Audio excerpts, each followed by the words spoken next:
Hello, good morning. Welcome to this week's Learn with Lorna, episode number 217, where we are looking at the subject of fire and firefighting. My name is Lorna Steele-McGinn. I'm the Community Engagement Officer with the Highland Archive Service, which has 4 archive centres in the Highlands of Scotland. We look after records dating from the 1200s through to the present day, and if you've been watching for all 216 other episodes, you'll know that they cover a very, very wide range of subjects. So we look after these in our archive centres in Inverness, in Fort William, in Portree and in Wick. And this series is brought to you by Highlife Highland at no cost to the viewer. Highlife Highland's a charity registered in Scotland, and there's no payment or subscription required to take part in this series. But if you're able to donate towards our work, then we're really grateful for that. And I know that many, many viewers of Learn with Lorna have done so, and it really does make a difference. So thank you. So as I say, welcome to episode number 217, where we're looking at the subject of fire and firefighting in our collections. It was funny when I was speaking to my manager about the subject this week. She said, "What's the subject this week?" And I said, "Fighting fire and fire and fighting fire." And said, "Maybe we should just film you spontaneously combusting this week as you run around doing so many different things." But we decided not to do that. But it's an interesting subject, and it is a subject which has been much in the news around the world of late, and even this morning, horrible news of fires coming out. So I wanted to start with some context of our relationship with fire in the past. Before I come on to look at how we fight fire and how we've done that historically, I wanted to start by looking at what our relationship with fire has been. Because although many of us still have log burners in our sitting rooms or garden fire pits or open fireplaces, our relationship with fire, I think, has really, really changed dramatically with the advent of gas lighting and electricity. Because those things coming in meant that we didn't need to cook on open fires as much, although I grew up with a coal-fired Rayburn, and I'm sure many others watching this also did grow up with cooking on fire. But it meant it wasn't the only way. And gradually, for many of us, if not all of us in the UK anyway, fire stopped being the main source of both heat and light within buildings. Heating by radiators became common, and candlelight stopped being the main presence of light within a house, because candlelight used to be present in every house and every workplace. And for many of us, I think now fire in the house is a luxury thing rather than an absolute necessity. But for centuries, fire had been central to everyday life. And I think it's easy for us to forget how ubiquitous it was to have open flame in your house. Flames were needed for heating, for powering machines and vehicles, for cooking, and for seeing. And I often stop and think about the fact that probably many, many of the documents that we work with will have been written by candlelight. If they are at an evening meeting, say, in the winter, there's every chance that they will have been written up in candlelight. So I have that thought in my head quite often, but also we have fire damage documents within our collections. We have gaps in collections of records that we know would have existed, but we know they were destroyed in a fire that we're aware of. And then, of course, who knows what we don't know about? Who knows what documents we might have had if some unknown fire in the past hadn't occurred? And this constant presence of fire in everyday people's lives is visible through the collections. So, for instance, the Inverness Borough Treasurer's Accounts, a favourite volume, as you'll know, those huge volumes of Treasurer's Accounts have frequent entries for the purchase of candles to furnish the jail or to enable light in the townhouse. And they sit alongside regular payments for peats to heat the borough's buildings. And church records too have this. You see multiple payments for candles over the centuries, presumably both for church practice and decoration, but also for lighting the building. In Malcolm Blaine's diary of 1904, written when he was 12 years old, he details dancing in the firelight to the bagpipes, the Great Scotch Reel. In the Strathconnan school logbook, an entry from the 6th of January 1939 records the temperature in the classroom as being -4 with an overnight frost of -34, And the teacher writes, and this is a favourite extract, so I may well have shared it before. The teacher writes, "In extremely cold weather, the fire in the school, even when as big as possible, does not make the room even warm. The pupils would be unable to do any work at all if they were not allowed to take turns working near the fire." So again, all of these things detail how central fire was. And in fact, it was only in 1894 that the Scottish Education Department decided that school pupils would no longer be required to carry a peat for the school fire to school with them. Although regularly carrying a peat and having it handy in her handbag is something that maybe Anne Fraser would have wished that she had done, because in her diary of 1823 there's an entry that says, "We arrived at our Strathpeffer lodgings just as it was growing dark, found them damp and uncomfortable. We could not get a fire, for they had not procured any peats for us. We had all our bedding to unpack, and after supping upon bread and cheese brought from Cromarty with us, we went to bed. Early next morning we got peats, but they were wet, and of course they only smoked instead of burning. We soon found that we could get none of the necessities of life to purchase nearer than Dingwall." So again, all of these little passing sentences illustrate that essential ever-presentness of fire for many, many generations. But the other thing that fire is, of course, is dangerous and often unpredictable, especially when it's combined with elements and factors such as wind. And it can and it has taken lives, destroyed possessions, buildings, landscapes, and absolutely devastated families and businesses. I was speaking to someone recently who remembers having a fire in her primary school classroom and her dress going up in flames because she passed too close to the fire in the school classroom at primary school, and her whole dress combusted and went up in flames. And that's not that long ago. That's someone I was standing chatting to. So I was interested when I started looking into this, how many fire insurance documents we had across the centuries in our collections. But of course it makes sense. If you're using fire in so many different ways at life, at home, at work, at worship, then of course protecting against that fire is going to be important. So for instance, at the Highland Archive Centre, we hold within D883 the records of Freemasons. We hold a fire policy from 1903 which says this: "This policy of insurance witnesseth that the Right Worshipful Master and Wardens of the St John's Kilwinning Lodge of Freemasons No. 6 of the Scotland Friendly Society, hereafter called the Insured, having paid to the Royal Insurance Company, hereafter called the Company," some legal documents don't change, "the sum of 7 shillings for insuring against loss or damage by fire, as hereafter mentioned. The property hereinafter described in the sum or several sums following." Namely, so they've insured themselves at a cost of 7 shillings for in case of damage by fire for the following possessions: furniture, printed books, jewels and paraphernalia, including banners, the property of and the said lodge, and including similar lodge articles belonging to the members thereof, deposited in the hall occupied by the said lodge, being part of the sunk floor of the Caledonian Hotel, situated at number 31 to 33 Church Street, Inverness, and marked number 2 on the plan of premises lodged with the company on stained glass window in said hall.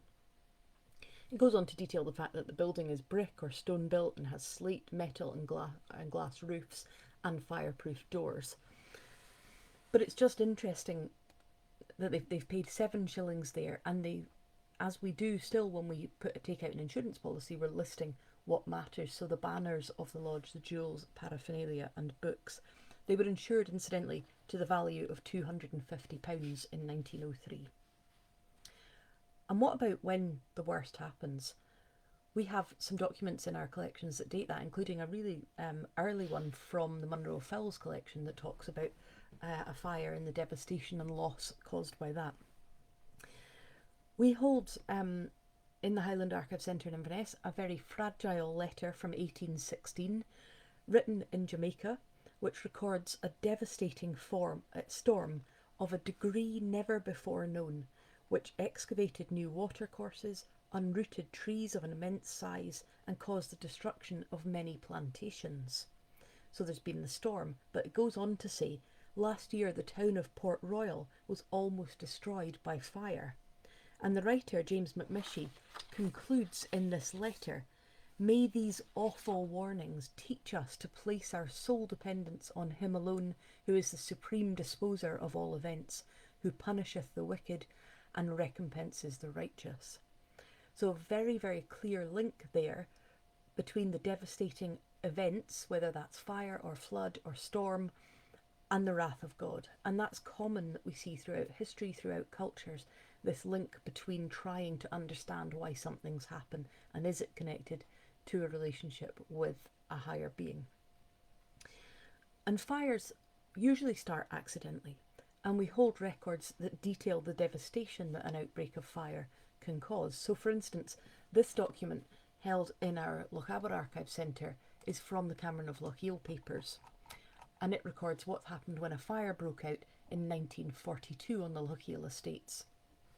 Dear Sirs, I regret to have to inform that a very serious fire has occurred and is still burning on this estate. It started at about 12:30 p.m. on Monday last, somewhere behind the post office Achnacarry, and has completely destroyed the whole of the old forest, consisting of the valuable pine trees forming the last of the Caledonian forest. This wood was, you will remember, recently valued at £52,500. In addition, the fire spread across the River Mealy and continued along Locharcaig's side, near to the head of the loch, destroying Goosach and Gerran woods. There have also, I fear, been a number of sheep lost in the fire. The police are investigating the matter, but as the fire started on the ground used as a training ground, I have today intimated to the Command Land Agent, Scottish Command, that this fire has occurred and that a claim will follow as soon as the total extent of damage can be definitely ascertained. And another document within that collection notes that the loss of fir, larch, spruce, oak and birch and that Caledonian pine forest lost in that fire, as well as the loss of sporting rights and grazing rights, amounted to tens of thousands of pounds in value. Now that extract there mentioned the fact that the land was being used, at the time it went up in flames, was being used by the military, because of course it's 1942, the commandos are training based at Achnacarry, and wartime brings its own fire risks and fire challenges. And I was really interested to find within the Inverness County Clerk's papers plans from 1915 of how to tackle fire that was started by bombing from enemy aircraft. World War I, really the first time that Britain has found itself under fire from the air. And much of the guidance is very, very familiar to anyone who's done fire training. If I had time, I would say type in some bits of advice on if you're confronted with a fire, and we'll see how well they match up. So this is what it says here from 1915. Fires due to air raids, private buildings, offices and business premises. If there is dense smoke from a fire, remember that the air is clearer near the ground. Crawl on the floor with a handkerchief, wet rag or towel in front of your mouth. Do not wait until a fire occurs to find the best way out in the dark. Think of a couple of ways out beforehand. Do not run or shout. Keep calm as an example to others. Should definite information be received of the approach of hostile aircraft or actual bombardment commence in the vicinity, refuge should be promptly taken in the cellar, basement or any lower floors. All gas lights and stoves should be turned out and gas supply turned off at the meter. All electric lights should be switched off and the supply turned off at the main switch near the meter. Further, if time permits, all oil lamps should be extinguished and taken into the cellar or basement. All open fires above basement level should be extinguished. All doors closed, all windows closed and shutters where they exist. So as I say, anyone who has done any kind of fire training will be familiar with some of that advice. And it continues with instructions that buckets of water filled should always be kept handy. Oils and spirits should be kept separately from any sources of ignition. And interestingly, it says, on no account should money be expended on powder extinguishers, glass hand grenades, or similar types of minor fire appliances at present being hawked about. If provided, they should not be relied upon. Interesting. And these instructions were issued in big, bold red print by the British Fire Prevention Committee, which was founded in 1897. So those documents deal with fires that have been started as a byproduct of malicious or intentional acts, such as the bombing of enemy aircraft. But we also have documents within our collections that refer to individuals accused of fire raising. And it's really clear through looking at these that this was a crime that was treated very seriously and punished accordingly. In almost every example I looked at in our court documents relating to fire raising, those guilty of raising fire were transported out of Scotland to one of Britain's overseas penal colonies. They were banished for life. In 1785, Joseph Hay was sentenced to banishment with the added clause that if he was ever found in Scotland again, he would be sentenced to death. But I was absolutely fascinated. This is why I love writing Learn with Lorna, because often when I'm pulling together the research, when I'm delving through the collections, I find something that I have never seen the like of before. And that's what happened here. I was fascinated to find the case of Elizabeth Mackenzie, who in 1750 was found guilty of willful fire raising and, as usual, was sentenced to life banishment. And she was to be held in the prison in Inverness in the toll booth until a suitable ship could transport her. Now, unlike Joseph Hay, if she came back to Scotland again, she wasn't to be sentenced to death. If she came back again, she was to be sentenced to be whipped through the streets, whipped on her naked back at every market day on the first market day of the month, whipped at several points through the streets, and then put back into prison and re-banished again. And that's looking forward to if she'd come back. So her initial sentence is banishment. And what they note in this document was that until she's banished, she should be held in the prison until a suitable ship for transport could be found. That's very common. And you might think that's something of a little bit of a breathing space before your whole life is turned upside down by being transported to a penal colony. And you might think that this gives you a chance, to stay in Inverness for a little while before that transportation happens.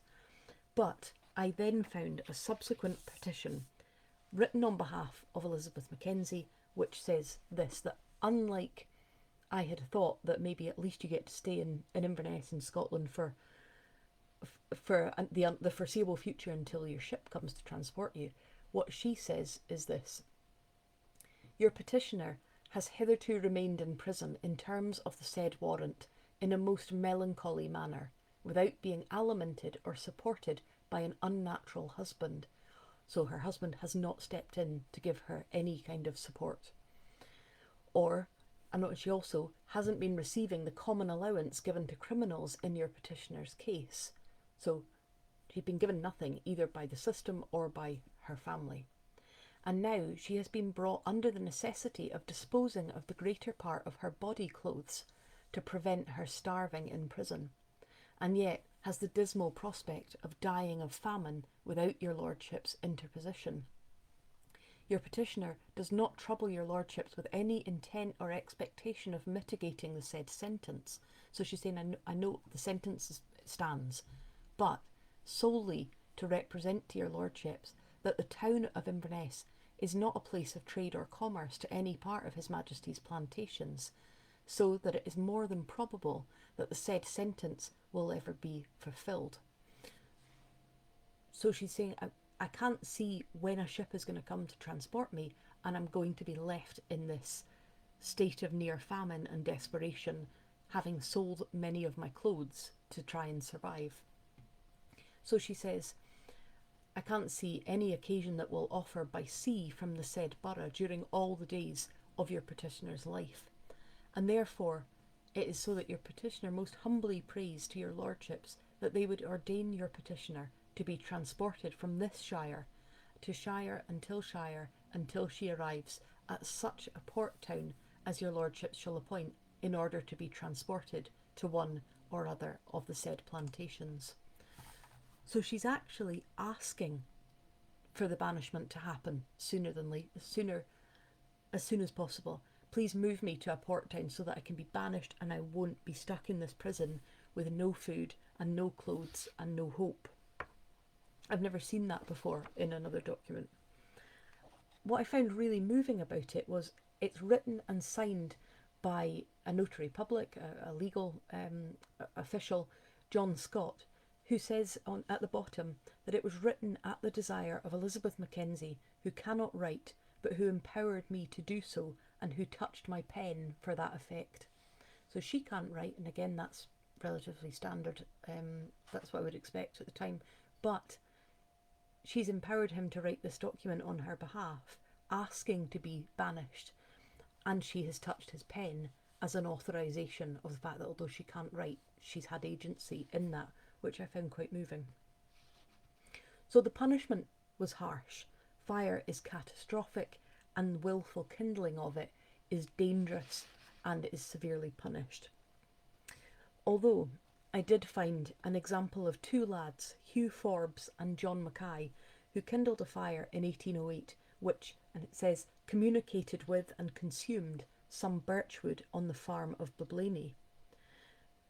This one is unusual because the document notes that the boys are young and underage, and it hopes that the punishment they have already suffered, they're in prison, coupled with the newspaper publicity, will be a sufficient check on their behaviour, and they were ordered to be released from prison.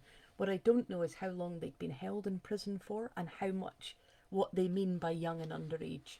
The fact that they've included both those terms make me think that they are quite young. And yes, that they have been being held in prison and being publicly shamed is probably enough punishment. Okay, so much for the fires and our relationship with fire. How were fires fought then, once they broke out over the centuries? If we turn to the notes of Margaret MacDougall, we can find out a bit more about firefighting in Inverness's history, where for centuries houses were wooden and thatched like so many other places, and that constant risk of everything going up in flames was, an ever-present risk. So Margaret MacDougall, writing in, I think about the 1940s, writes this. The fear of fire was great, and precautions against an outbreak were rigidly enforced by magistrates. On the 19th of October 1709 at 1 a.m, a big fire broke out and raged with such fury that large numbers of families were left homeless. All their personal belongings were lost. Perhaps the most serious result was the loss of the sheriff and commissary records, wholly burnt to ashes to the great loss of the lieges. The fire had broken out in a timber forestair, and the sparks, flying in the breeze, set alight several thatched roofs. Almost every citizen of Inverness turned out to fight the flames, but it burned until 8 a.m, and afterwards 3 men had to guard the ruins for fear of a fresh outbreak. The firefighting was hampered by lack of leather buckets to carry water from the river, the only source of water, to the scene of the fire. There were no long ladders capable of reaching the upper floors, and the rescue of people trapped by flames was greatly hindered. Fortunately, there was no loss of life. The town treasurer was ordered to purchase leather water buckets, long ladders, and poles long enough to reach roofs and pull down burning thatch. 11 years later, the town council discovered that the treasurer had neglected to carry out these orders, and the new treasurer was instructed to buy the equipment immediately, which he did. In 1721, another serious fire broke out, and it was this fire that prompted the town council to take firm action. They got down to business and drew up a list of duties to be undertaken by citizens who were to be organised into a firefighting force. At the first toll of the fire bell, they were to go to the scene of the fire. Some were tasked with fetching water from the River Ness, others threw the water on the burning building, while others pulled down the burning thatch. This was an improvement on old methods when every citizen turned out and got in each other's way. Burn drawers were engaged. Each burn drawer owned a horse and cart with barrels for carrying water. They did not get any salary, but were paid for every fire that they attended. And they would go on, the town council, now that they have sort of become galvanised into how to have a system to fight fire, They wrote to London, they wrote to Edinburgh, they wrote to places in Europe for advice and costings on the best way to tackle blazes. In 1778, 2 fire engines were bought, funded by subscription at a cost of £106 7 shillings and sixpence, and a salary of 2 guineas was paid to a man to attend the fire engines and to attend fires and to take out and exercise the machine. By 1806, Inverness had 3 fire engines. The latest was gifted by Aberdeen Fire Office. And this one was to be operated by 20 to 30 men. Some, again, split into those roles. So some were tasked with filling the tank with water, others with working the handles, others with directing the water to the fire. And these did for a few years. But after a serious fire in the early 1800s, it was thought necessary to establish a formal fire brigade. And this was done from 1819 by public subscription, and then from 1850 the General Commissioners of the Police and Borough had the management of that. And a new fire engine was purchased at this point, and a fire superintendent appointed, and after some time a fire station constructed, with part-time firemen also employed as special constables, so that anyone who's employed as a part-time firefighter gets a role as a part-time or as a special constable. And that close relationship with the other emergency services, which we still see today, a very close and loyal and relationship with a lot of banter, I think. Certainly when I have attended any scene where there has been more than one service, there's been banter about the other services. In describing the fire engine that was given by Aberdeen in the 1800s, Margaret McDougall, writing about that, said, "It sounds like it operated very much the way we used wartime stirrup pumps." Now, I was interested to see, just as I found those 1915 guidelines about fighting fire so relevant still, I was really interested that 1800s fire engine that Margaret McDougall described as working very much like a World War II stirrup pump, that resonance is apparent because in 1942, when a serious fire broke out in the Strathpeffer Spa Hotel, which was being used at the time as a hospital, stirrup pumps, exactly as Margaret McDougall described that 1800s engine, like stirrup pumps came into use in fighting that fire. And this is a report from within our Highland Health Board collection. As far as one can judge, the fire was first noticed by a party of soldiers on a route march.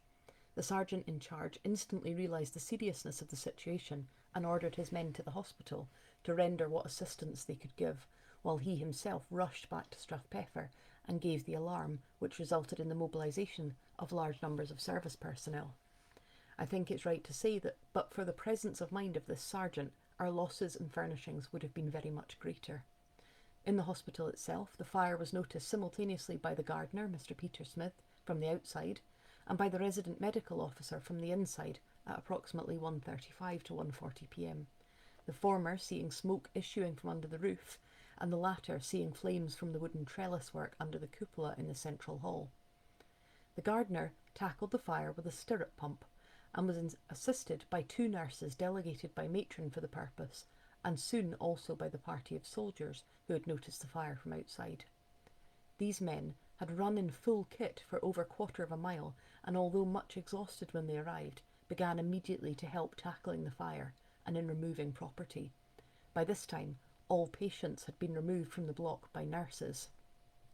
The doctor and the matron proceeded to the south block, the former giving instructions to have all patients evacuated, while the matron, along with 2 nurses armed with stirrup pumps and buckets of water, mounted the tower onto the roof. Here it was noted that the flames were racing along between the slates, fanned by a wind which reached at times almost gale strength. The matron, recognising the dangerous position they were in, recalled the nurses, who were endeavouring to attack the flames. I have to say I was really relieved when I read that bit that the matron calling them back down, because the image of them running along the top of the roof in a fire with gale force winds, in their nurse's uniform, armed with nothing but stirrup pumps. It goes on to describe the fact that the glass cupola crashed down, that patients were evacuated under falling debris on fire, but help was on the way. I don't know if you've ever seen a stirrup pump or if you know what they are. If you haven't, go and have a search online for an image of them. The thought that they could tackle a fire of this size. They're helpful, but they're very small scale. But help was on the way in Strathpeffer. Assistance arrived from Strathpeffer in an incredibly short period of time. Large numbers of soldiers, ATS and civilians arrived and rescued large quantities of furniture and other materials, both from the hospital and from the nurses' home. Colonel Jackson, the officer in charge, had on several occasions to order out of the building both ATS and soldiers from situations where roofs and ceilings were burning. Norwegian soldiers were also present, bringing with them trucks with which they evacuated what was saved from the fire to cover in the village. Without the assistance of the military, I am afraid scarcely anything would have been saved, in spite of the heroic efforts of our own staff. The Dingwall Fire Brigade soon was on the scene and concentrated on preventing spread to the North Block and the nurses' home. This they were able to do except for minor outbreaks in the nurses' home and also in the laundry, which were soon got under control. Fire brigades from Invergordon and Inverness were also on the scene and poured tons of water from a dam within the grounds built a year ago in anticipation of just such an eventuality. The losses were huge, but no lives as far as I can see. And of course nowadays we rely very heavily on our fire brigades coming in at that moment and taking over and taking control and telling people what to do and where to go and how to help, or whether to just get out the way. We rely very much on our fire brigades and firefighters, both full-time and on call. And since the first first municipal fire brigade in the world was established by James Braidwood in Edinburgh in 1824, dedicated men and women have saved multiple lives and properties, usually at great risk and cost to themselves. And in 1941, the fire service was nationalised, and in 1947 divided into 11 areas in Scotland, including the Northern Area Fire Brigade, which covered much of the Highlands. And we hold at the Highland Archive Centre the records of the Northern Area Fire Brigade, which contain within minute books, accounts, press cuttings, photographs, many of these stories. The collection dates from 1947, when that rearrangement happened, to 2012, which is when it became Scottish Fire and Rescue Service. Or in 2013 it became Scottish Fire and Rescue Service, because like the police, the fire services have undergone multiple shifts and change and reorganisations and redesignations over the years. But I wanted to finish with two extracts from Nucleus, which refer particularly to records that they hold relating to firefighting in Caithness. One is very similar to items that we hold in Inverness, and the other one is a little bit different. So, in collection P939, they hold the records of Wick Fire Station. Built in 1969 at a cost of £18,000, Wick Fire Station was located in Martha Terrace in Wick. The station was officially opened by Provost William G. Mowat, who was presented with a silver fire axe by George S. Cumming, the then chairman of the Northern Fire Area Joint Committee. At the time, Provost Mowat said that in 1934, when Wick Town Council decided to acquire their first motorised fire engine, the vehicle chosen was a second-hand Denny, costing £400. They also bought 600 feet of hose, which cost £54, and 6 waterproof coats for £12. Wick is a retained fire station with 2 pumps. Personnel at Wick Station are trained to deal with all types of emergencies, from building fires, road traffic collisions and water rescue. And P939, the collection consists of logbooks from 1966 to 2016, which contain details of all call-outs and events at the station. There are also staff drill records from 1992 to 2016, newsletters, annual reports and press clippings. And those newsletters are fascinating. I had a look at some of them from the 80s, and each one will contain details of fires that the station have or the area has been involved in since the last newsletter, but also features on individual bits of apparatus or a summary of a different type of fire engine and what that contributes. but also in Caithness, more specifically. We have a copy of the 2008 volume 50 Years of Dounreay, and we find information in there about the very specific role of fire and ambulance crews at the civil nuclear site at Dounreay, written by Kenny Portas. And it reads, "There had been such a service from the earliest days of Dounreay. In the beginning, it was manned by volunteers from the transport section, and much of what they were up against were domestic fires that were more often than not located in the camp. As the complex developed, the nature of the emergencies changed. Many of these were fires caused by the spillage of hot sodium or conflagrations of the ever-volatile NAK. The fires were fiercer and harder to deal with. In the late 50s, a full-time professional brigade was brought into being to tackle these new threats. It quickly developed experience with liquid metal fires and added new responsibilities when HMS Vulcan started, and the brigade was then called upon to provide it with emergency cover as well, an arrangement that still runs to this day when this was written. In addition, the brigade has the responsibility of providing fire cover for the airfield. Thus, since its humble beginnings, the brigade has become ever more professional and has developed to where it can proudly boast of being among the most advanced in the country. It has a range of state-of-the-art equipment available, including radiation monitors, radiation contamination meters, decontamination gear, thermal imaging cameras.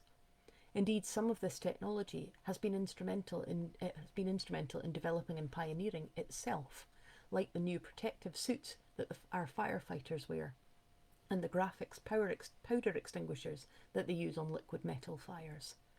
The very nature and location of Dounreay demands the highest of standards. Fire drill is mandatory for all members of staff. Any major incident occurring has to be contained by Dounreay's own resources for a period of up to 2 hours. This is unlike further south, where, because of closer proximity to regular fire brigades, site firefighters can rely on outside help within about 10 minutes of an incident starting. The brigade also owns 2 graphics tenders, the only ones of their kind in the world, so very specific to be a dedicated fire brigade within a civil nuclear site. Each year the brigade attends between 15 and 20 fires. Fortunately, these are mostly minor in character. They also respond to over 80 ambulance calls, helping to deal with anything from cut fingers to heart attacks. And they answer around 50 special calls that can be anything from rescue to pumping operations. The Dounreay Fire Brigade are all trained ambulance technicians. And importantly, the firefighters have received training in the highly specialised techniques concerned in handling radiation contaminated patients. With a permanently manned control room, the brigade has firefighters available at all times for all emergencies. Now obviously, Dounreay is not operating in the same way now as it was in the past, but I thought that last sentence there really sums up the work of firefighters everywhere, available at all times for all emergencies. So thank you very much for watching. I hope you've enjoyed it. I really enjoyed the stories I came across writing this one. If you are a firefighter, thank you for your sacrifices and work. Next week, I hope you can join me when we'll be looking at further stories from the West Highland Museum collection held in Lochaber Archive Centre.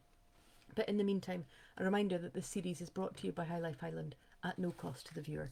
That High Life Highland is a charity registered in Scotland and there's no subscription or payment required. But if you are able to donate towards our work, then we really appreciate that. Thank you.